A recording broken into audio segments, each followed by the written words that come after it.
الرحمن الرحیم الحمد للہ وکفى وسلام علی عباده الذین اصطفى اما بعد فاعوذ باللہ من الشیطان الرجیم بسم اللہ الرحمن الرحیم والقلم وما يسطرون ما أنت بنعمة ربك بمجنون وإن لك لأجرا غير ممنون وإنك لعلى خلق عظيم صدق الله العظيم.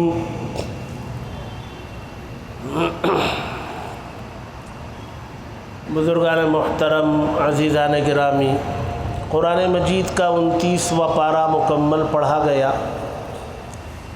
ایک پارہ قرآن کے مکمل ہونے میں باقی رہ گیا ہے. دعا فرمائے اللہ تبارک و تعالی خیر و خوبی کے ساتھ، عافیت و سلامتی کے ساتھ اس ایک پارے کو بھی پڑھنے اور سننے کی توفیق عطا فرمائے. آخری کے 10 رکعات حافظ مولانا محمد انس حماد صاحب پڑھا رہے تھے. ان کی طبیعت خراب چل رہی تھی، منگل سے خراب تھی، پھر بھی انہوں نے جمعرات تک تراویح میں قرآن سنایا. جمعے سے ان کی حالت بگڑ گئی اور اونچ نیچ ہے طبیعت میں. آج میں تراویح میں آتے ہوئے ان کو ہاسپٹل بھیجا تھا. ابھی عبید نے آ کے بتایا کہ ان کو وہاں ایڈمٹ کیا گیا ہے. دعا فرمائے اللہ تبارک و تعالی انہیں صحت کامل عاجل نصیب فرمائے. ایسے بھی بہت سارے لوگوں نے دعاؤں کی گزارشیں کی ہیں. ہادیہ نامی بچی ہے، قانیتا ہے، اور بھی بہت سارے ہیں. اللہ ان سب کو صحت کامل عاجل نصیب فرمائے. 29ویں پارے میں ایک سورت ہے، اس کا نام ہے القلم. قلم کے نام پر ایک سورت.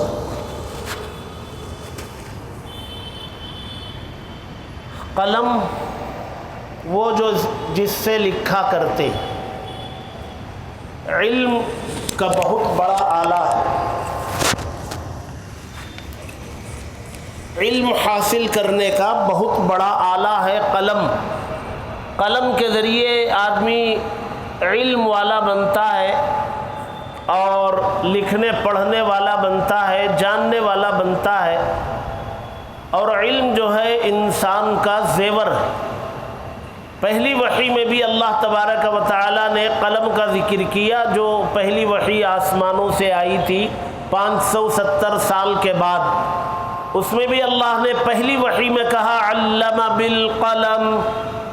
اللہ تبارک و تعالی نے قلم کے ذریعے علم سکھلایا.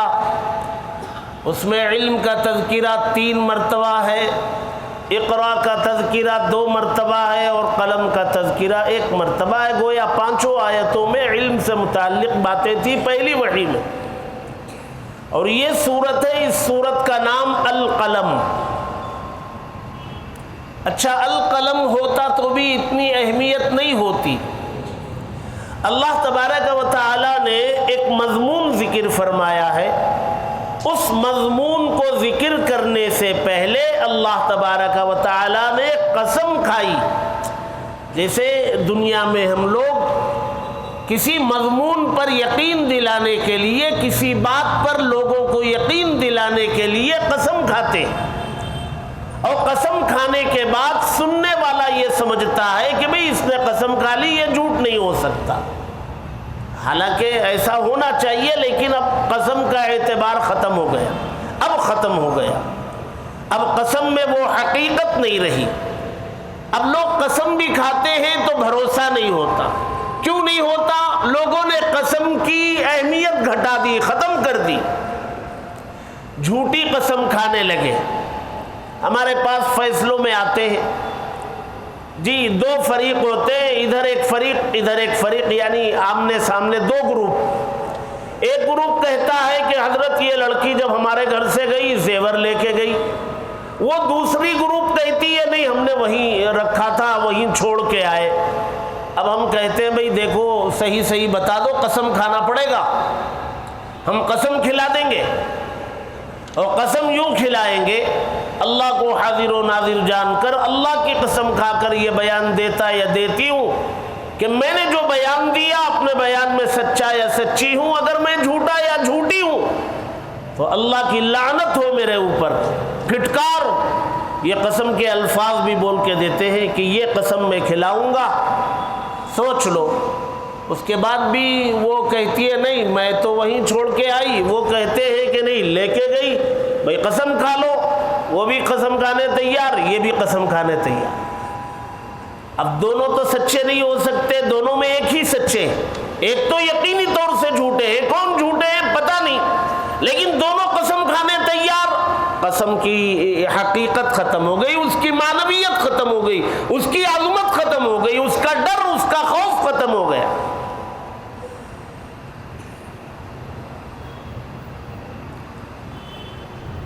ایک جگہ اللہ تبارک و تعالیٰ نے قرآن مجید کے پارہ نمبر 17 میں جھوٹی قسم کھانے پر اللہ تبارک و تعالیٰ نے وعید بیان کی۔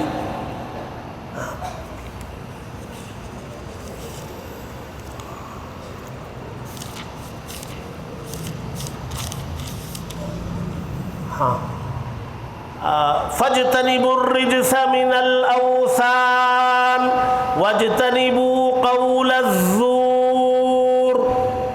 قرآن مجید کے پارہ نمبر 17 میں اور رکوع نمبر 11 آیت نمبر ہے 30 نمبر کی آیت میں ہے، اللہ فرماتے بتوں کی پوجا کرنے سے بچو۔ فَاجْتَنِبُوا الرِّجْسَ مِنَ الْأَوْثَانِ، بتوں کی پوجا کرنے سے بچو اور جھوٹی قسم کھانے سے بچو۔ بتوں کی پوجا کے برابر ہے جھوٹی قسم کھانا، دونوں کو ایک ساتھ اللہ نے ذکر کیا۔ بتوں کی پوجا کرنے سے بچو، جھوٹی قسم کھانے سے بچو۔ اور جھوٹی قسم کھانا گناہ کبیرہ، بڑے گناہوں میں سے۔ چھوٹے موٹے گناہ اللہ تبارک و تعالی معاف فرماتے رہتے ہیں، جی بڑے گناہوں کا بڑا مسئلہ۔ قرآن مجید کے 5ویں پارے میں رکوع نمبر 2 میں اللہ فرماتے ان تجتنبوا کبائر ما تنہون عنہ نکفر عنکم سیئاتکم وندخلکم مدخلا کریما۔ کب بڑے بڑے گناہوں سے بچ جاؤ تم لوگ، چھوٹے موٹے گناہ تم سے ہوتے رہیں گے، وہ ہم معاف بھی کرتے رہیں گے، اور چھوٹے گناہوں کا بہت زیادہ پکڑ نہیں کریں گے، تمہارا اکرام کریں گے۔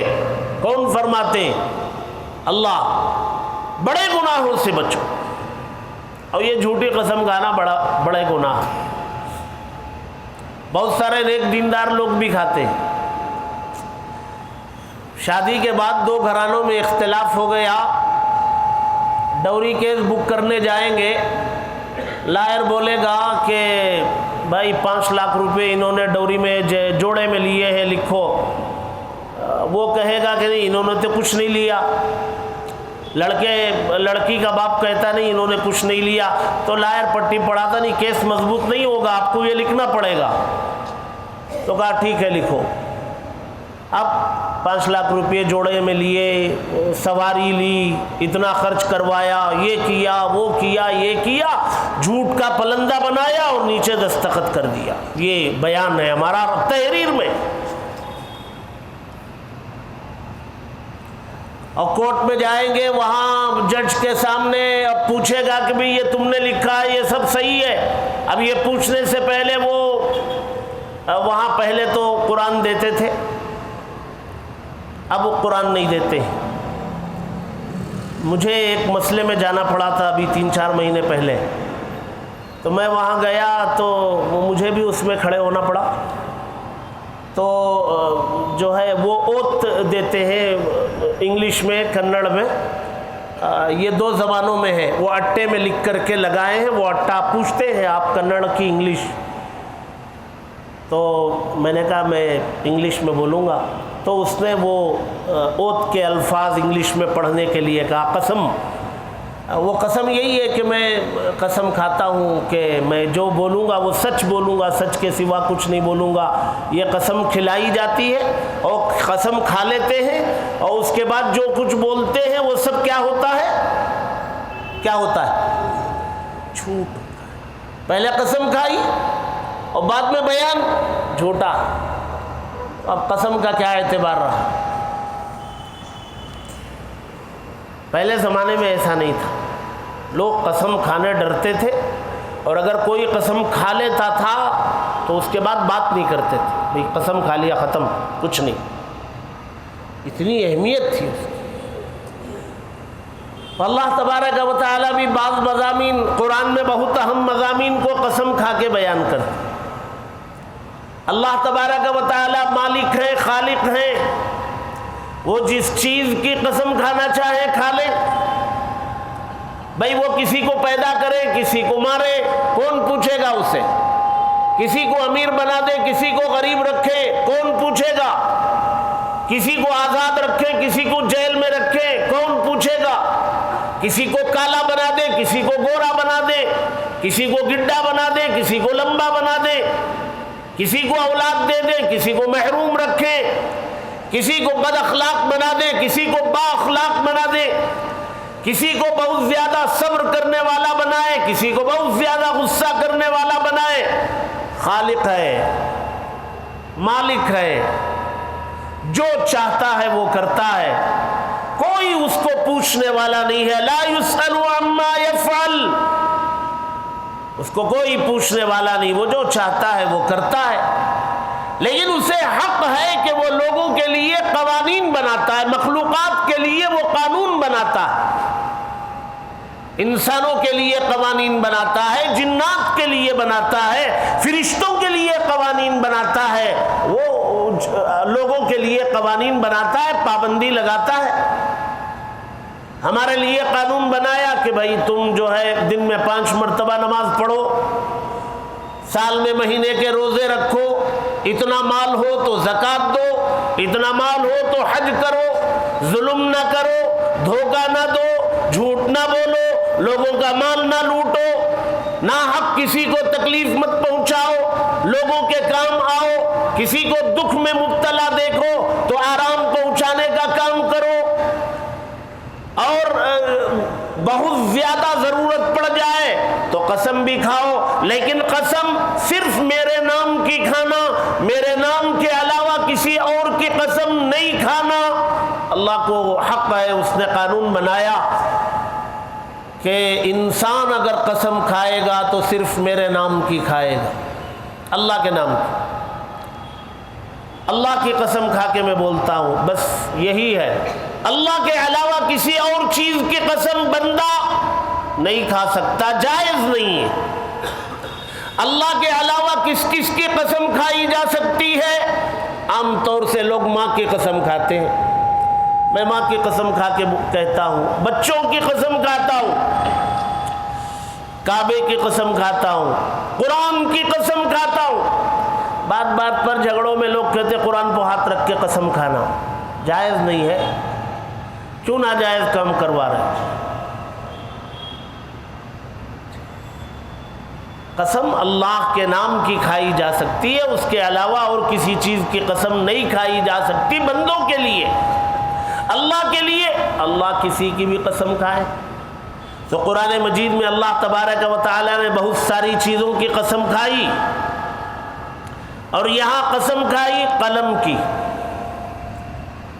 سورت شروع ہوتی ہے حروف مقطعات سے، مفردات سے، نون، یہ وہ مفردات ہے نا، سبق نمبر 1، الف با تا سا جیم حا خا دال زال را زا سین شین صا ضا طا ظا عین غین فا قاف کاف لام میم واو نون، یہ نون ہے۔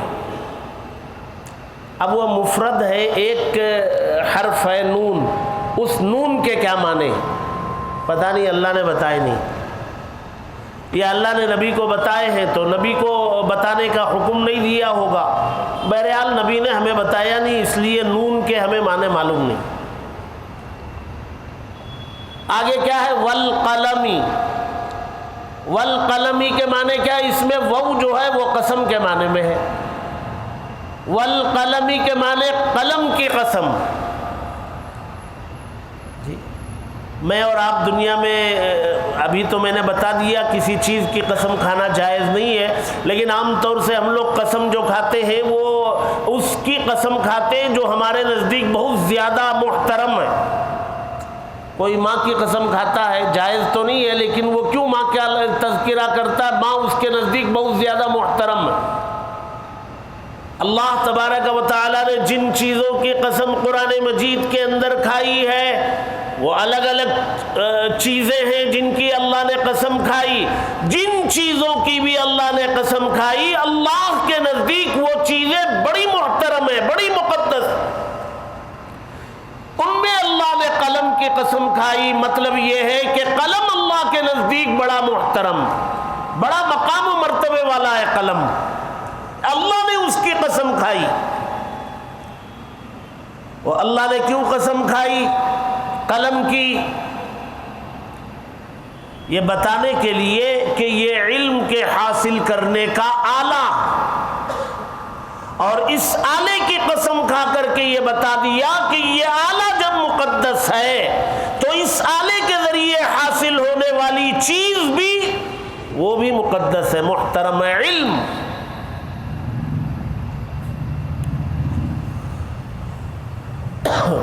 والقلم وما یسطرون، قلم کی قسم اور جو کچھ وہ لکھے۔ قیامت تک آنے والے انسانوں کو بتا دیا، پہلی وحی میں بھی بتایا، یہاں بھی بتایا کہ علم جو ہے وہ انسانیت کا زیور ہے، انسان کا زیور۔ علم کے بغیر آدمی کہلانے کا مستحق نہیں، انسان کہلانے کا مستحق۔ علم ہی ہے انسان کو حیوان بننے سے روکتا ہے، انسانیت کے دائرے میں رکھتا ہے۔ علم نہ ہو تو وہ حیوان بن جاتا ہے، جانور بن جاتا ہے۔ اللہ تبارک و تعالی نے قرآن میں بعض انسانوں کے بارے میں بتایا، قرآن مجید کے 90 پارے میں بتایا، اولئک کالانعام، اوپر سے چند لوگوں کا ذکر کیا، کہا یہ وہ لوگ ہیں، یہ سب جانور ہیں۔ اولئک کالانعام، اللہ کا غصہ ٹھنڈا نہیں ہوا جانور کہنے کے باوجود، اللہ نے کہا اولئک کالانعام، یہ سب جانور ہیں، بل ہم اضل، جانور سے بھی گئے گزرے۔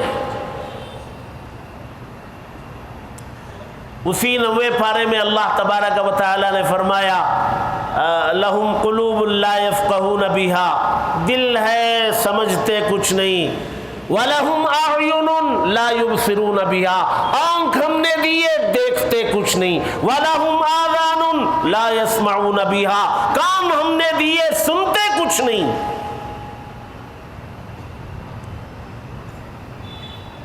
جب آنکھ سے دیکھا نہ جائے، کان سے سنا نہ جائے اور دل سے سمجھنے کی کوشش نہ کی جائے تو پھر اس میں اور ایک جانور میں کیا فرق ہے؟ جانور کو ایک بھینس کو کھڑا کے 1 گھنٹہ تقریر کیجئے، سمجھ لے گا نا سب کچھ؟ نہیں سمجھے گا۔ 1 گھنٹہ تقریر کرنے کا کیا فائدہ، وہ منڈی ہلا کے چلا جائے گا، اسے پتہ بھی نہیں کیا ہوا۔ اور ساری زندگی لوگ تقریریں سنتے رہے، قرآن کی تفسیر سنتے رہے، جمعے کے خطبات سنتے رہے، دین کی باتیں سنتے رہے، اور جہاں تھے وہیں رہے۔ عمرے میں چلے جائے، مکی صاحب کی تقریر بہت شوق سے سنے اور آ کے بیان کرے مکی صاحب نے یوں کہا یوں کہا، کیا تقریر کرتے بھائی؟ وہ تو صحیح کرتے ہیں، ٹھیک ہے، آپ کے اندر تبدیلی کیا آئی؟ اثر کیا ہوا؟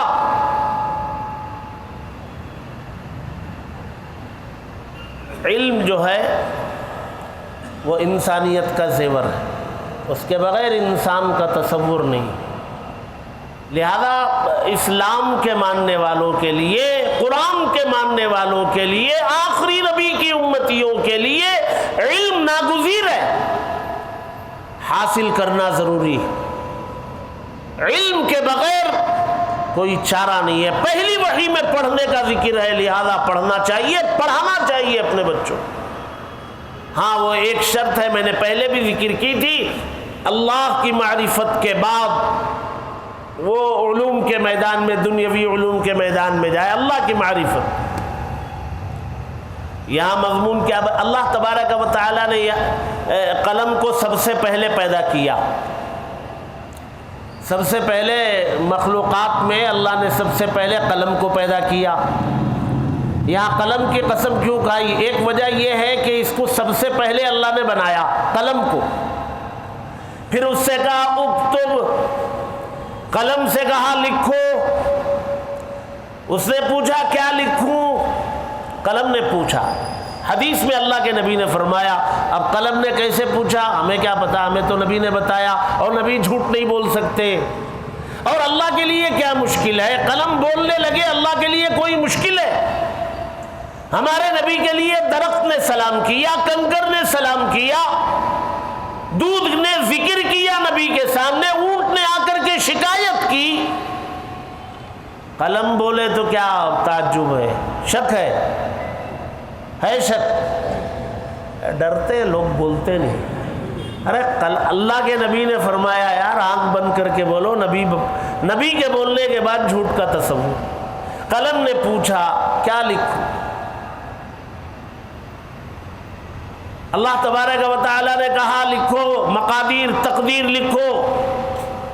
قلم نے لکھنا شروع کیا، دنیا کی تاریخ لکھی، دنیا کی تقدیر لکھی، دنیا میں کیا کیا ہوگا، کون کون سی مخلوقات پیدا ہوں گی، کیسے ہوں گی، کب پیدا ہوں گی، کب مریں گے، وہ جنات، انسان، حیوانات، درخت، چرند، پرند، دریا، ہوا، پانی، مچھلی، ساری چیزوں کو قلم نے لکھا۔ ساری تقدیرات لکھ کے فارغ ہونے کے بعد اللہ نے پیدائش کا سلسلہ شروع۔ تو سب سے پہلے گویا کہ قلم کو پیدا کیا، اس لیے اللہ تبارک و تعالیٰ نے قلم کی قسم کھائی۔ اسے ایک مقام حاصل ہے نا، سب سے پہلے اسی کو پیدا کیا۔ دوسری وجہ یہ ہے قلم کی قسم اس لیے کھائی کہ آگے چل کر کے جو مضمون اللہ بیان کرنا چاہتے ہیں وہ یہ بیان کرنا چاہتے ہیں کہ نبی کے زمانے میں جو لوگ نبی کے خلاف تھے، وہ لوگ نبی کو مجنون کہتے تھے، نعوذ باللہ، پاگل کہتے تھے۔ مجنون عربی میں پاگل کو کہتے ہیں، ہمارے نبی کو سامنے پاگل کہتے تھے۔ کیوں پاگل کہتے تھے؟ اس لیے کہتے تھے کہ پورا ماحول جو ہے مکے کا، حجاز کا، عرب کا پورا ماحول کیا ہے؟ وہ 360 کی عبادت کرنے کا ماحول ہے۔ 360 کی عبادت کرنے کا ماحول ہے۔ اس ماحول میں ایک کھڑا ہو گیا، وہ نعرہ لگاتا ہے قولوا لا الہ الا اللہ، بھائی کہو اللہ کے سوا کوئی معبود نہیں۔ 360 کی عبادت کرنے والوں کے بیچ میں ایک کھڑا ہو گیا، اس کا کوئی سپورٹر نہیں، اس کا کوئی حمایت کرنے والا نہیں، وہ کھڑا ہو گیا اپنی جان کی پرواہ کیے بغیر، آواز نعرہ لگا رہے قولوا لا الہ الا اللہ، اللہ ایک ہے، اللہ کے سوا کوئی معبود نہیں، یہ کہو۔ تو ظاہر سی بات ہے انہوں نے دیکھا کہ بھئی یہ مخالف ماحول میں آواز لگانا پاگل ہے، خودکشی پر تلا ہوا ہے، موت کو دعوت دے رہا ہے۔ ایک وجہ یہ تھی، ایک وجہ یہ بھی تھی کہ اللہ کے نبی پر جب وحی آتی تھی نا، جب وحی کا نزول ہوتا تھا تو اللہ کے نبی صلی اللہ علیہ وسلم کی کیفیت تھوڑا بدلتی تھی۔ وحی بہت وزندار ہے نا، بڑا بوجھ ہوتا تھا وحی جب نازل ہوتی تھی۔ آج سورہ مزمل آج پڑھا گیا، اس میں اللہ فرماتے انا سنلقی علیک قولا ثقیلا، نبی ہم آپ پر بڑا بوجھل کلام اتارنے والے ہیں۔ اللہ خود فرما رہے یہ بڑا وزندار کلام۔ جب وہ کلام نازل ہوتا تھا تو نبی کی کیفیت بدلتی تھی، تھوڑا ایک قسم کی آواز نکلتی تھی اور بدن میں تھوڑی حرکت بھی پیدا ہوتی تھی۔ یہ دیکھ کر کے بھی وہ لوگ کہتے تھے، مکے کے لوگ، مخالف لوگ کہتے تھے یہ تو دیوانہ پن ہے۔ ہمارے نبی کو لوگوں نے بہت گالیاں دی، بہت برا بھلا کہا، لیکن ہمارے نبی نے کبھی جواب میں گالی نہیں دی، کوئی کسی کو برا بھلا نبی نے نہیں کہا۔ نبی کو تکلیف ہوتی تھی، برداشت کرتے تھے۔ نبی کی تکلیف دیکھ کر اللہ تبارک و تعالیٰ کو جوش آ جاتا تھا، تو اللہ تبارک و تعالیٰ بہت سی مرتبہ نبی کو تسلی دی۔ نبی جواب نہیں دیتے، نبی کی طرف سے اللہ نے جواب دیا۔ قرآن میں بہت ساری جگہوں میں اللہ نے جواب دیا، نبی نہیں دیتے تھے۔ نبی کیوں نہیں دیتے تھے اس کی وجہ بھی آگے ہے، ایک دو آیتوں کے بعد وجہ ہے، میں بیان کروں گا۔ نبی گالی کا جواب گالی میں نہیں دیتے تھے، نبی تکلیف پہنچانے والے کو تکلیف نہیں دیتے تھے، نبی صبر کرتے تھے، نبی ضبط کرتے تھے، نبی تحمل کرتے تھے، نبی برداشت کرتے تھے۔ اور اللہ کو جوش آتا تو اللہ جواب دیتے تھے۔ یہاں اللہ تبارک و تعالیٰ نے جواب دیا، اور وہی اللہ تبارک و تعالیٰ بتانا چاہتے ہیں، ما انت بنعمت ربک بمجنون۔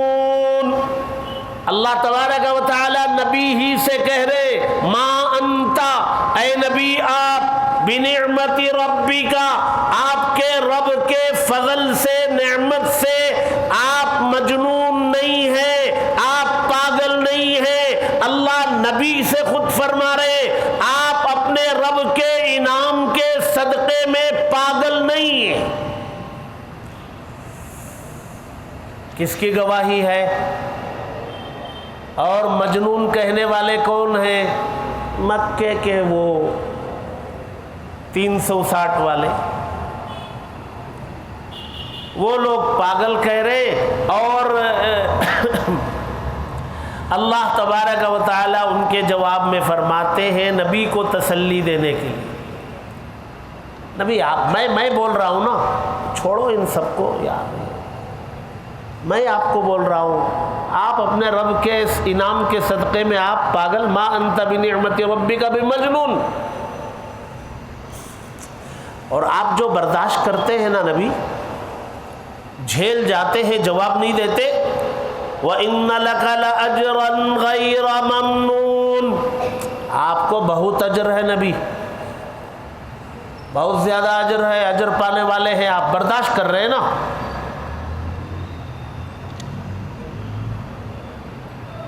اس پر بہت زیادہ اجر پانے والے ہیں آپ۔ اچھا، یہ گالی سن کے، ظلم سہ کے، خاموش ہو جانا، برداشت کر لینا، جھیل لینا، یہ کیا چیز ہے؟ وہ جواب دیا، وَإِنَّكَ لَعَلَىٰ خُلُقٍ عَظِيمٍ، نبی آپ تو بہت اونچے اخلاق پر پیدا کیے گئے، آپ بہت اونچے اخلاق پر پیدا کیے گئے، اس لیے آپ جو ہے برداشت کر جاتے ہیں، جواب نہیں دیتے۔ معلوم ہوا لوگوں کی گالی کا جواب نہ دینا اونچے اخلاق ہونے کی علامت۔ یہ لوگوں کی سمجھ میں، جذباتی لوگوں کی بات یہ سمجھ میں نہیں آتی ہے، لیکن قرآن و حدیث کی تعلیم یہی ہے، برداشت کر لو، جھیلو۔ کیوں؟ ہم یہ سمجھتے ہیں کہ ہم جواب نہیں دیں گے تو ہم کمزور ہیں، نہیں، آپ برداشت کر لیں گے تو جواب کون دیں گے؟ اب یہ بتاؤ کہ آپ کا جواب دینا اچھا ہے یا آپ کی طرف سے اللہ کا جواب دینا اچھا ہے؟ اس کی لاٹھی میں آواز نہیں ہوتی، پڑتی ہے لاٹھی، آواز نہیں ہوتی۔ کبھی ظلم کرنے والا، گالی دینے والا، جس کو گالی دیا اس کو بہت تکلیف ہوئی، پھر بھی وہ چہرہ نیچے کر کے آگے بڑھ گیا، تکلیف میں ہے، اس تکلیف پر اللہ تبارک و تعالیٰ کی لاٹھی چلتی ہے، وہ لاٹھی چلنے کا پتہ نہیں چلتا، یا تو اس کو خود جو ہے کوئی بیماری ہو جاتی ہے، کاروبار میں لاس ہو جاتا ہے، یا اس کا سب سے چہیتا، یا تو اگر بیوی ہے تو بیوی کے ساتھ کوئی معاملہ پیش آ جاتا ہے، اور اگر بیٹا ہے تو بیٹے کے ساتھ کوئی حادثہ ہو جاتا ہے، یہ سوچتا ہے کہ بھئی یہ ایسا کیوں ہو گیا، وہ تو نے جو گالی دی اس نے برداشت کر لیا، وہ چلا گیا، اللہ کو تو طیش آیا، اب یہ اللہ تو نہیں بتائے گا کہ یہ اس گالی کے بدلے میں یہ ایسا ہوا، اللہ تو نہیں بتائیں گے، لیکن وہ اللہ کی لاٹھی ہے، پڑے گی، آواز نہیں آئے گی۔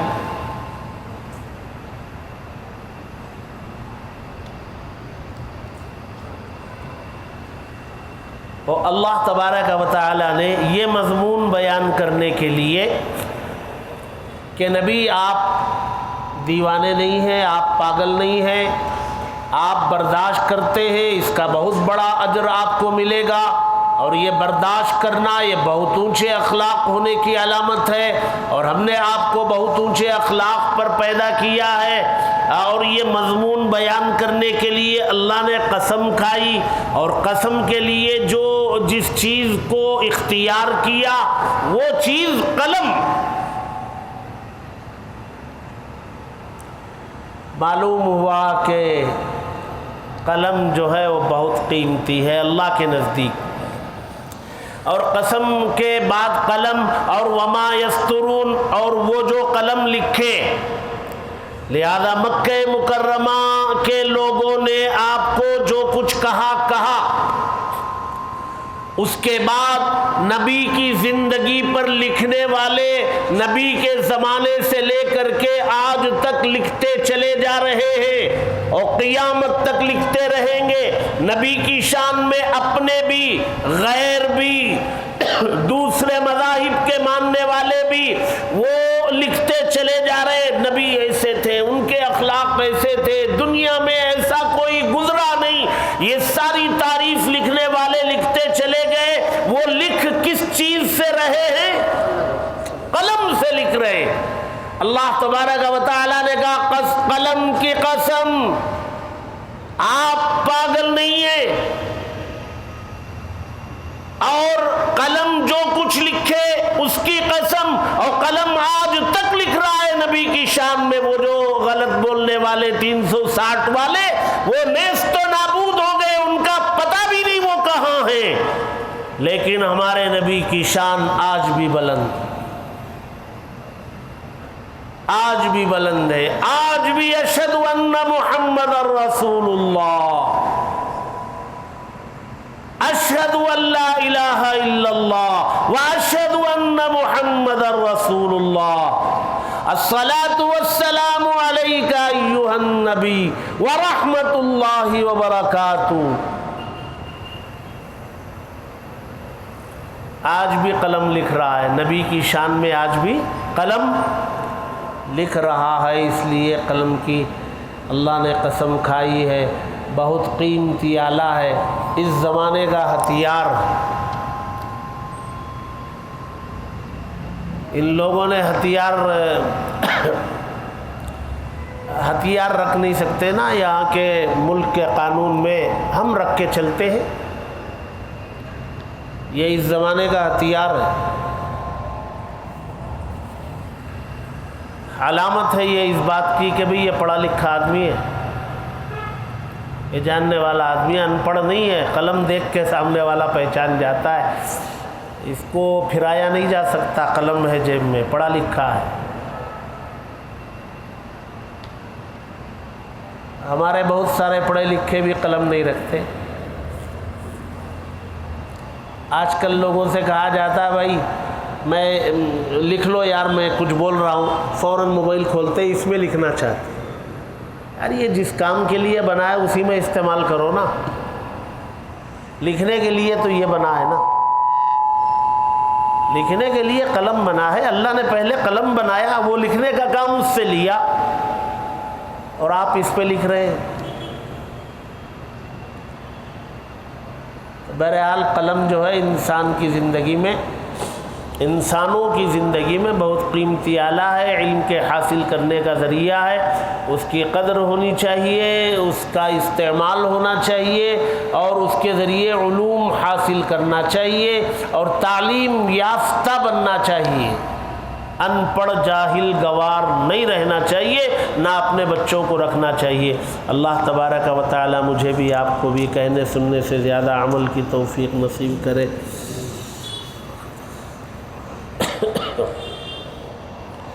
الحمد للہ رب العالمین والعاقبۃ للمتقین والصلاة والسلام علی رسولہ سیدنا محمد وآلہ واصحابہ اجمعین۔ اے اللہ ہم سب کے گناہوں کو معاف فرما، خطاؤں سے درگزر فرما، تیرے نیک بندوں میں ہمارا شمار فرما۔ اے اللہ چاند دیکھ کر ہم نے تراویح میں تیرا کلام پڑھنا شروع کیا تھا، اے اللہ پڑھتے رہے سنتے رہے، پڑھتے رہے سنتے رہے، اب اس کلام کا ایک ہی پارہ باقی رہ گیا ہے، اب وہ بھی پڑھ اور سن لیا جائے گا، 2-3 دن اور پڑھنے کا موقع ملے گا، پھر پتہ نہیں یہ رمضان ہماری زندگیوں میں آئے گا کہ نہیں آئے گا، ملے گا کہ نہیں ملے گا، طاقتیں ملیں گی کہ نہیں ملیں گی، روزہ رکھنے کا موقع پھر میسر آئے گا کہ نہیں آئے گا۔ اے اللہ 1 سال انتظار کرنا پڑے گا اور اس 1 سال میں کس کی موت مقدر ہے پتہ نہیں۔ اے اللہ یہ جو ملا ہوا رمضان ہے قدر کرتے ہوئے گزارنے کی توفیق عطا فرما، آخری رمضان سمجھتے ہوئے گزارنے کی توفیق عطا فرما، زندگی کی آخری طاقتیں سمجھ کر گزارنے کی توفیق عطا فرما، شب قدر کی عبادت مقدر فرما۔ اے اللہ محروم کیے گئے لوگوں میں ہمارا شمار نہ فرما، آپ نے بہت ساروں کو مساجد سے دور کر دیا ہے، ہمیں دور نہ فرما۔ اے اللہ ہمیں آخری سانس تک تیرے گھر سے رشتہ عطا فرما، آخری سانس تک تیری نماز سے رشتہ عطا فرما، آخری سانس تک تیرے کلام سے رشتہ عطا فرما۔ اے اللہ ہمیں محروم نہ فرما، ہمیں محروم نہ فرما۔ اے اللہ ہماری ناقدری سے ہمیں دور نہ فرما، قدر کی توفیق عطا فرما، شکر کی توفیق عطا فرما۔ آپ کا کرم ہے، اس گئے گزرے زمانے میں، فتنوں کے زمانے میں آپ نے ہمیں مسجد سے تعلق جوڑ دیا، مسجد میں لگنے والا دل دے دیا، قرآن پڑھنے اور سننے کا شوق دے دیا، اس کو سمجھنے والی مجلس میں بیٹھنے کی توفیق دے دی۔ اے اللہ آپ کا کرم، ہم اپنے سے تو بیٹھے نہیں، آپ نے بٹھا دیا۔ اے اللہ آپ کا کرم ہے، احسان۔ اے اللہ آخری سانس تک اے اللہ ہمارے ساتھ ایسے ہی معاملہ فرما۔ اے اللہ ہر قسم کی عبادتوں کی توفیق عطا فرما، رمضان میں کی گئی تمام عبادتوں کو قبول فرما۔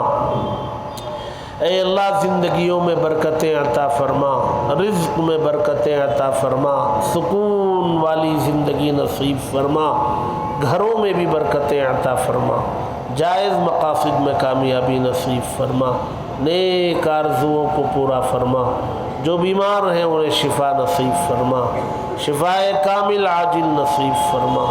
اے اللہ ہر قسم کی راحتیں عطا فرما، ہماری ان دعاؤں کو حضرت محمد مصطفیٰ صلی اللہ علیہ وسلم کے صدقے میں قبول فرما۔ ربنا تقبل منا انك انت السميع العليم وتب علينا انك انت التواب الرحيم صلی اللہ تعالی علی خیر خلقہ سیدنا محمد وآلہ واصحابہ اجمعین۔ سبحان ربک رب العزة عما یصفون وسلام علی المرسلین والحمد للہ رب العالمین۔